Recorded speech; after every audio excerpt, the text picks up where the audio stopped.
রাসূলুল্লাহ সাল্লাল্লাহু আলাইহি ওয়াসাল্লামের উপর দরুদ পড়া ইসলামের অন্যতম ইবাদত। তার উপর দরুদ পড়েন স্বয়ং আল্লাহ তাআলা ও তার ফেরেশতারা। তাই মানুষকেও তার উপর দরুদ পাঠ করার নির্দেশ দেওয়া হয়েছে। পবিত্র কোরআনে ইরশাদ হয়েছে, নিশ্চয়ই আল্লাহ ও তার ফেরেশতারা নবীর প্রতি দরুদ পাঠ করেন।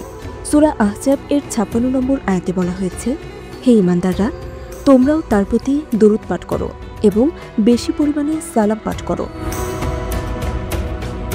আলোচ্য আয়াতে আল্লাহ তাআলার পক্ষ থেকে দরুদ পাঠের ভাবার্থ হল, আল্লাহ তাআলা তার ফেরেশতাদের সামনে রাসূলুল্লাহ সাল্লাল্লাহু আলাইহি ওয়াসাল্লামের প্রশংসা করেন। আর ফেরেশতাদের দরুদ পাঠের ভাবার্থ হল, তারা নবী সাল্লাল্লাহু আলাইহি ওয়াসাল্লামের জন্য বরকতের দোয়া করেন। একবার দরুদ পাঠ করলে আল্লাহ তাআলা ১০টি রহমত নাজিল করেন। এই সম্পর্কে আবু হুরায়রা রাদিয়াল্লাহু আনহু থেকে বর্ণিত, রাসূল সাল্লাল্লাহু আলাইহি ওয়াসাল্লাম বলেছেন, যে ব্যক্তি আমার প্রতি একবার দরুদ পাঠ করে, আল্লাহ তাআলা তার প্রতি 10টি রহমত বর্ষণ করেন। বিশেষভাবে জুমার দিন মহানবী সাল্লাল্লাহু আলাইহি ওয়াসাল্লামের উপর দরুদ পাঠ করার তাগিদ দেওয়া হয়েছে।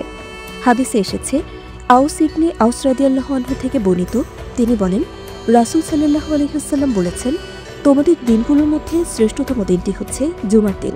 এদিনে আদম আলাইহিস সালামকে সৃষ্টি করা হয়েছিল। এদিনই তার রূহ কবজ করা হয়েছিল।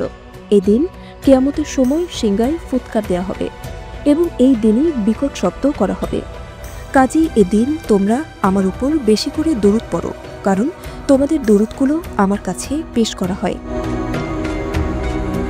আনাস বিন মালিক রাদিয়াল্লাহু আনহু বলেন, রাসূল সাল্লাল্লাহু আলাইহি ওয়াসাল্লাম বলেছেন, তোমরা জুমার দিন ও জুমার রাতে আমার প্রতি বেশি বেশি দরুদ পাঠ করো, কারণ যে আমার প্রতি একবার দরুদ পাঠ করে, আল্লাহ তার উপর 10টি রহমত নাজিল করেন।